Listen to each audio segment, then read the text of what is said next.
తెలంగాణ ప్రయోజనాలకు సంబంధించిన అంశాలపైన కేంద్రం సహాయం కోరుతామని అన్నారు డిప్యూటీ సీఎం బట్టి విక్రమార్క.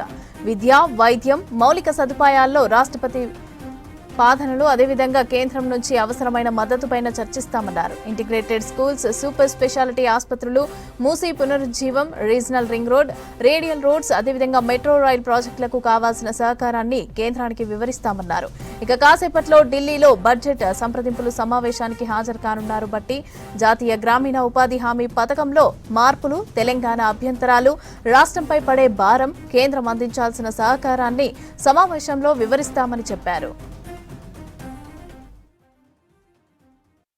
ఈరోజు ఢిల్లీలో భారత ప్రభుత్వానికి సంబంధించినంతవరకు బడ్జెట్ కన్సల్టేషన్ సంబంధించిన సమావేశాన్ని దేశవ్యాప్తంగా ఉన్నటువంటి ఆయా రాష్ట్రాల ఆర్థిక శాఖల సంబంధించిన మంత్రుల్ని పిలవడం జరిగింది.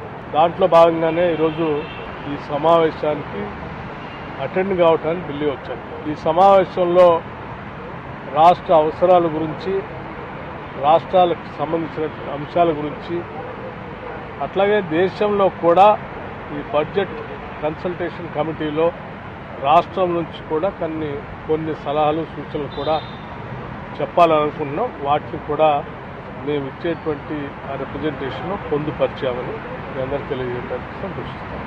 ఈ సమావేశంలో మాట్లాడిన తర్వాత, మేము రిప్రజెంటేషన్ ఇచ్చిన తర్వాత ఏం అడిగాం, ఏం చెప్పామనేటువంటి అంశాలని మీ ద్వారా రాష్ట్ర ప్రజలకు తెలియజేస్తాం.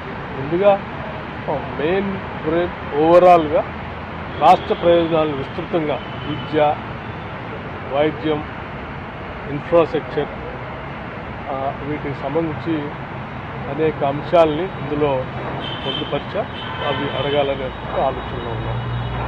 విద్యకు సంబంధించి ఉదాహరణకి young India integrated residential schools కానీ, హాస్పిటల్కి సంబంధించి సూపర్ స్పెషాలిటీ హాస్పిటల్స్ సామాన్యులు కూడా అందుబాటులో తెచ్చేటువంటి అంశాలకు సంబంధించిన, మూసీ రిజర్వేషన్ గురించి కానీ, లేకపోతే RRR రీజనల్ రింగ్ రోడ్డుకి సంబంధించి కానీ, రేడియల్ రోడ్స్ గురించి కానీ, మెట్రో రైల్ గురించి కానీ, లేకపోతే మనం అందరం ఈ మధ్య మాట్లాడుకుంటున్నటువంటి Mahatma Gandhi national rural employment scheme సంబంధించిన అంశాలు కానీ, ఇత్యాది అనేక అంశాలని రాష్ట్ర ప్రభుత్వం నుంచి కేంద్ర ప్రభుత్వం దృష్టికి తీసుకురావడం కోసం మేము తయారై వచ్చాం. తప్పనిసరిగా వారి దృష్టికి తీసుకొచ్చాం.